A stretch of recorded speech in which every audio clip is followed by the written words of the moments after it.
야곱은 그의 12아들을 가지고 있었죠. 4명의 아내로부터 12명의 아들을 두었는데요.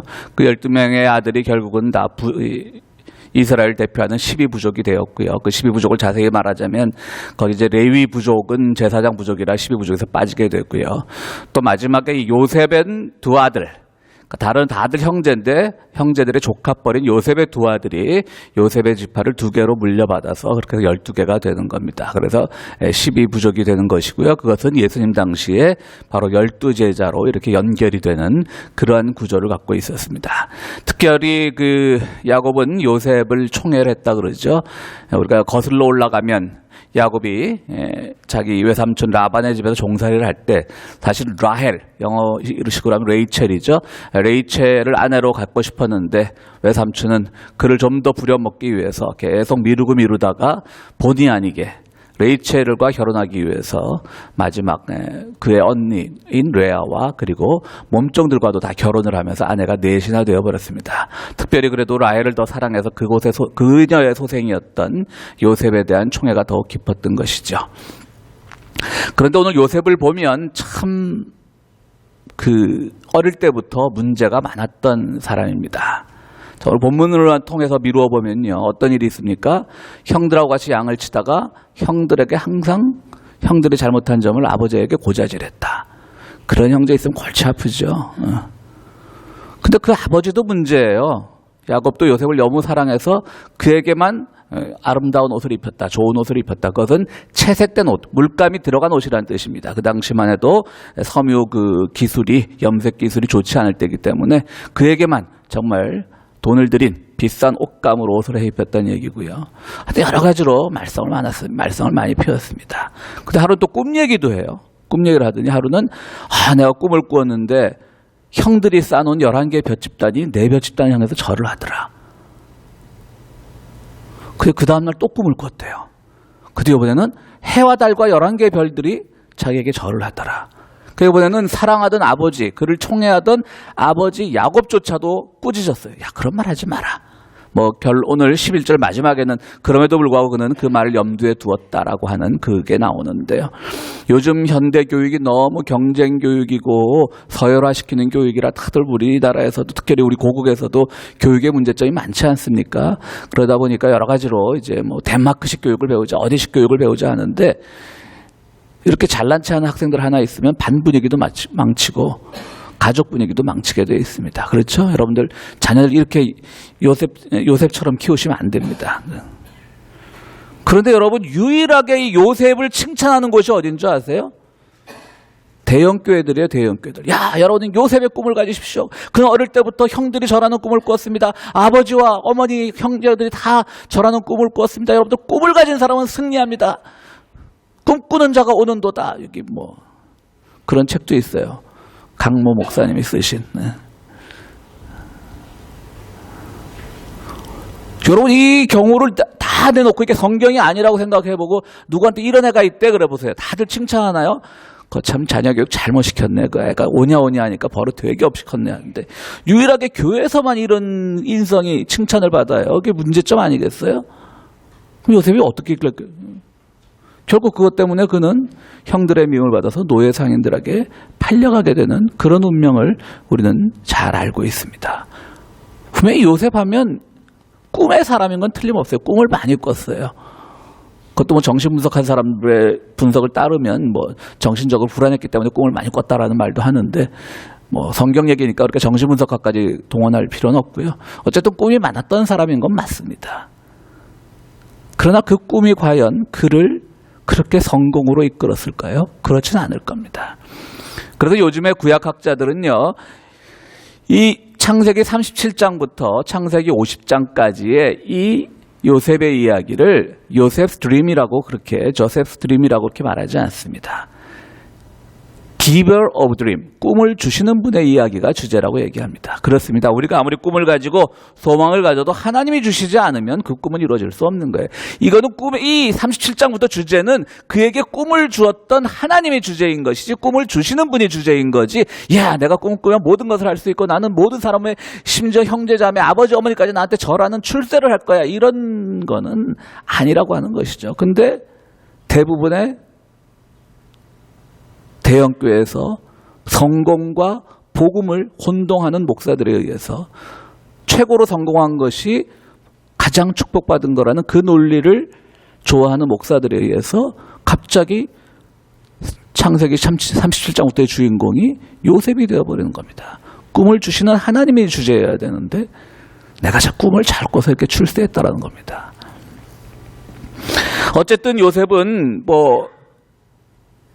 노예 상인에게 팔려가서 이집트를 팔려가서 거기에서 국무총리까지 하였으니까 세속적으로 말하면 성공한 사람이면 틀림없습니다. 그것까지 우리가 부정할 수는 없죠. 출세한 사람이면 틀림없습니다. 그리고 그 과정에서 그는 꿈이 중요한 역할을 했습니다. 오늘 벌써 2개의 꿈이 소개가 됐죠. 하나는 볏집단들이 자기에게 절을 하더라. 하늘의 해와 달과 별들이 자기에게 절을 하더라. 그 다음에 이제 노예 상인에게 팔려가서 보디바레라고 하는 그 경호대장의 아내의 몸종을 하고 있다가 성추행 혐의로 누명을 받고 감옥에 갔다가 이제 파란만장한 인생이 펼쳐지죠. 그런데 감옥에 같이 들어와 있던 술을 공급을 담당하던 관원과 떡 공급을 담당하던 관원이 꿈을 꾼 얘기를 자기에게 하는데 보니까 당신은 며칠 있다 사형당하고 술 공급하던 당신은 며칠 있다가 복권될 것이요. 이렇게 해몽을 해줬어요. 그게 3번째 꿈이죠. 그러니까 꿈 해석이죠. 그건 자기가 꾼 꿈이 아니고요. 그러니까 첫 번째, 2번째는 자기가 꾼 꿈이고요. 3번째는 남의 꿈을 해석해 준 겁니다. 그런데 이제 술 공급하던 그 관원이 다시 복권이 되고 나서 요셉을 까마득하게 잊고 있다가 나중에 바로 왕이 꿈을 꾸게 되죠. 살찐암소, 잘하는 야윈암소, 그 다음에 마른 이삭들, 풍성한 이삭들, 이런 꿈을 꾸게 됩니다. 그래서 바짝 야윈소가 7마리 살찐암소를 잡아먹고 또 마른 이삭 7개가 건강한 이삭 7개를 잡아먹는 그 꿈을 바로왕이 꾸고 궁금해하자 바로 그때 술 맡은 관원이 그것이 생각나서 내가 감옥에 있을 때 이런 사람이 참 해몽을 잘합디다라고 하지 않았겠죠. 잘합니다. 그를 불러다 한번 해몽을 시켜보시죠. 했더니 7년 동안 이 이집트 땅에 기근이 올 것이기 때문에 빨리빨리 그것을 곡식을 많이 비축해 놓아야 된다. 이렇게 말을 했다는 것이 이제 꿈을 해몽해 준 것입니다. 그 꿈을 해몽했기 때문에 그는 높은 자리에 오를 수 있었고 정말 국무총리라고 하는 그 높은 직위를 차지하고 이스라엘을 전역을 다스릴 수 있는 사람이 되었고요. 그 결과 또 유대 땅에 기근이 일어나자 결국은 자기 형제 또 부모를 다 불러서 우여곡절이 있었죠. 거기서도. 그러다 결국은 그들을 다 이집트 땅으로 불러들여서 행복하게 오래오래 잘 살았더라는 겁니다. 그래서 어릴 때 고생하던 아들이 다 그 원수를 다 잊고 원한을 다 잊어버리고 자기 형제, 아버지, 엄마들을 다 불러들여서 이렇게 오래오래 행복하게 살았더래요. 얼마나 금이 환영한 것 같고 얼마나 출세한 것 같습니까? 맞습니다. 여러분 여기서 우리가 놓치지 말아야 될 것이 있습니다. 첫 번째 2가지 꿈. 집단과 해와 달과 별들이 그에게 인사했다는 꿈이 그에게 출세와 성공을 보장해 줬을까요? 아니죠. 그건 오히려 그로부터 그 교만한 꿈으로부터 그는 수많은 수모를 당했고 죽음의 고비를 넘겼고 감옥에 갔고 정말 많은 것을 그는 경험했습니다. 거기서 더 겸손했습니다. 그 꿈은 그를 결코 출세로 이끌지 않았습니다. 대부분의 성공학 강사 같은 사람들, 자기계발서 읽고 설교라고 주장하는 사람들의 목소리에서 뭐가 나옵니까? 그 꿈 때문에 그는 아버지, 어머니가 다 절을 했습니다. 형제들이 절을 했습니다. 아닙니다. 그 꿈 때문에 그에게 다가왔던 건 고난뿐이었습니다. 그건 꿈이 아닙니다. 그러니까. 근데 그 꿈 때문에 그가 성공을 했어요. 그 꿈 때문에 그는 고통만 겪었는데. 여러분 스티븐 코비라고 아시죠?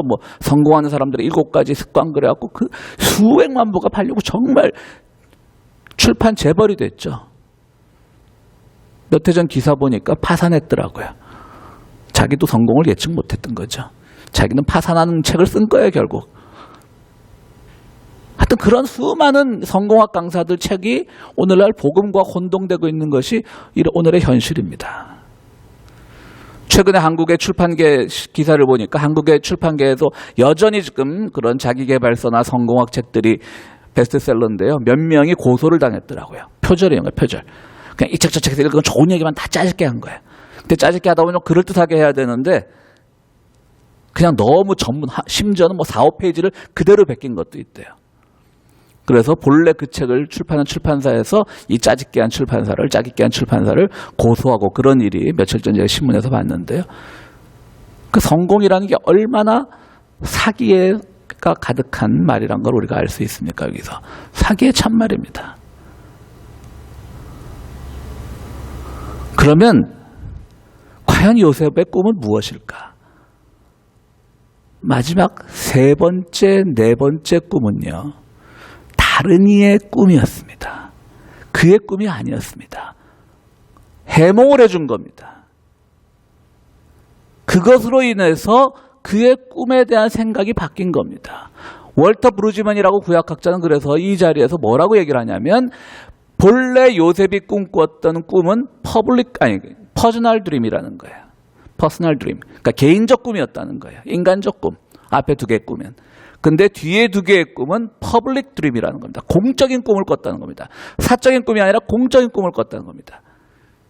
요셉의 꿈이 훌륭한 것은 사적인 꿈에 의한 것이 아니라 공적인 꿈. 그가 비록 꾼 꿈은 아니지만 다른 이가 꾼 꿈을 해몽해 줌으로써 그것을 위해서 대비해서 한 술 맡은 관원의 목숨을, 뭐 결과적으로는 왕이 결정한 거겠지만 목숨을 구해주는 그 결과를 낳았고, 더 큰 결과로는 이집트의 기근을 막는 그런 결과를 가져왔습니다. 우리는 성경은 이스라엘 사람들이 주제다 보니까 막 이스라엘 사람 유대 땅에서 와서 그의 형제들이 와갖고 막 구출받고 이런 것들만 성경에 쓰여서 그렇지, 훨씬 더 많은 이집트인들이, 더 큰 나라였던 이집트가 바로 요셉의 꿈 해몽으로 인해서 그들이 공경에 빠지지 않고 기근에 빠지지 않고 그들이 그 난국을 잘 헤쳐나갔다라고 한 것, 그것이 바로 요셉의 꿈인 것입니다. 요셉의 꿈은 개인적인 사적인 꿈이 아닙니다. 그건 다 잊어버려야 됩니다. 교만한 꿈이고, 그것은 누군가를 딛고 일어서야 된다고 했던 꿈이고, 그 꿈은 다 가짜 꿈입니다.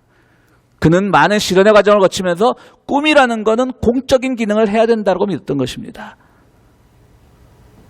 그렇기 때문에 퍼스널 드림에서 퍼블릭 드림으로 옮겨간 것이 바로 이 꿈의 특징이라고 월터 브루지만은 이야기하고 있습니다. 바로 그렇습니다. 우리가 혼자 꾸면 꿈이 되지만 함께 꾸면 현실이 된다는 그런 유명한 말이 있지 않습니까? 우리가 꿈꾸는 현실도 있을 것이고, 우리가 바라는 세상도 있을 것이고, 우리가 뭔가 이루고 싶은 소망도 있을 것입니다. 그런데 그 소망이 늘 자기 안에만 머물러 버린다면 그것은 어떠한 좋은 결과도 가져오지 않게 됩니다. 우리가 만약에 자녀를 키우는, 아직 키워야 될 자녀가 있다면 퍼스널 드림이 아니라 퍼블릭 드림을 향해서 우리는 그 가르침을 줘야 됩니다. 그때부터 요셉의 꿈은 빛이 나기 시작했습니다. 요셉의 한 인간으로만 보자면 그가 이룬 성공을 한번 볼까요? 창세기 41장 45절부터인데요. 바로 왕이 자기의 반지를 끼워주고, 왕이 직접 반지를 끼워줬다는 겁니다. 세마포 옷을 입히고, 그러니까 이제 기근을 다 방지했기 때문에요. 금사슬을 목에 걸고, 자기 수레에 버금가는 좋은 수레를 태우고, 대이집트 왕이 자기가 타는 수레를, 거의 비슷한 수레를 주었다는 얘기입니다. 모든 권리를 주고 출세했죠. 그런데 또 이름도 사부닷 바네아라는 이집트식 이름으로 바꿨습니다. 게다가 그는 온이라고 하는 종교의 제사장의 딸과 결혼했습니다. 명문가의 딸과 결혼을 했습니다.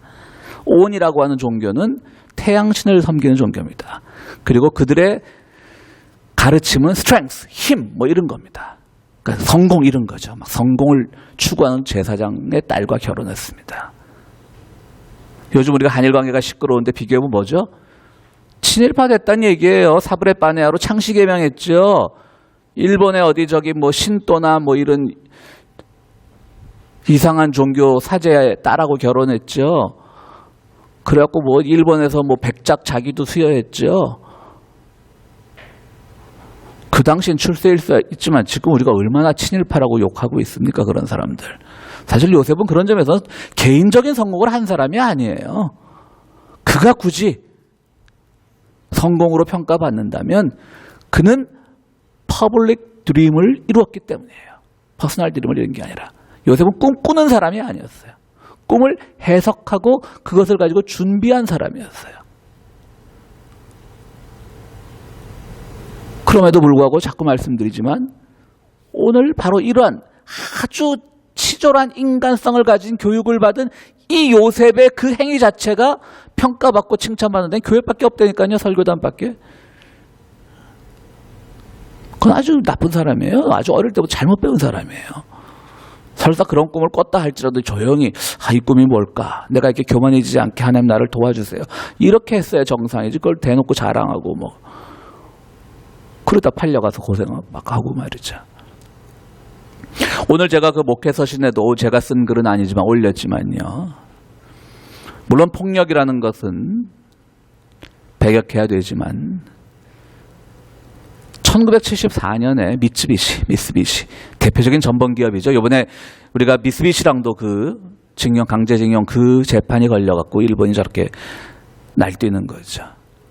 근데 1974년에 일본인들에 의해서 미쓰비시 공장 폭파 사건이 있었어요.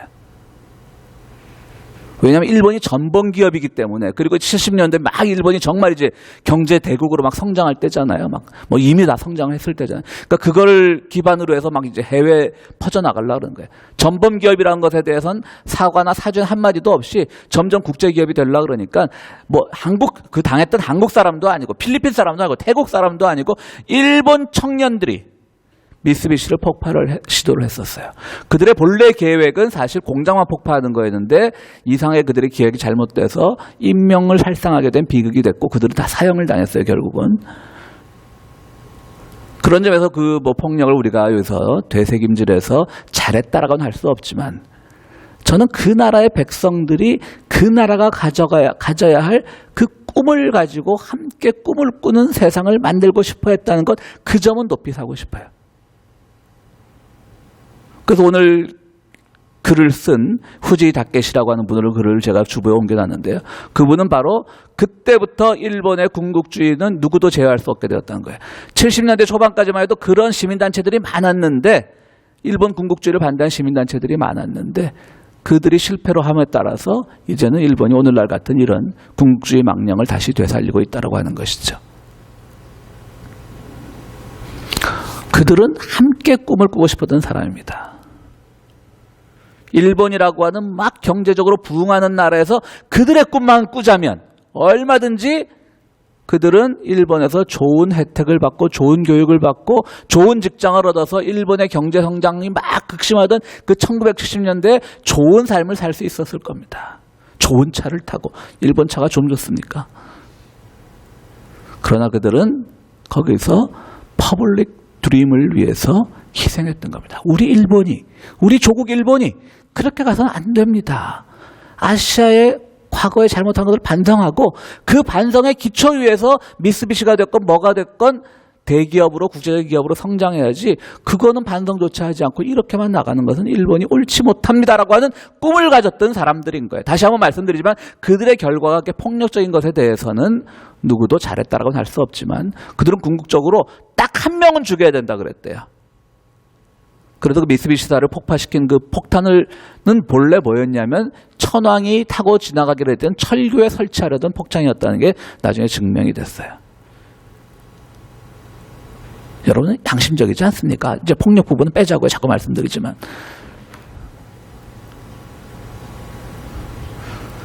오늘 우리는 너무나 개인의 꿈에만 신앙도 경도되어 있습니다. 거기에만 매몰되어 있습니다. 그렇지 않습니다. 우리는 함께 꿈꾸는 세상을 만들어야 됩니다. 내가 출세하는 꿈이 소망으로 변질되고 내가 성공하는 것이 마치 축복으로 변질되는 그러한 꿈은 꿈이 아닙니다. 그러한 꿈은 우리가 일찌감치 포기해야 될 허망한 것이 지나지 않습니다. 저는 신약에서 바로 같은 이름을 가졌던 요셉을 생각해 봅니다. 요셉이 누굽니까? 예수의 아버지입니다. 그 당시 결혼 풍속으로 생각하면 아마 그들은 20대 초반이었거나 아니면 20대도 되지 않았을지도 모릅니다. 그 젊은 요셉이 왜 자기의 꿈이 없었겠습니까? 그러나 그는 청천벽력 같은 소리를 듣습니다. 자기의 애가 아닌 애를 마리아가 임신을 했다.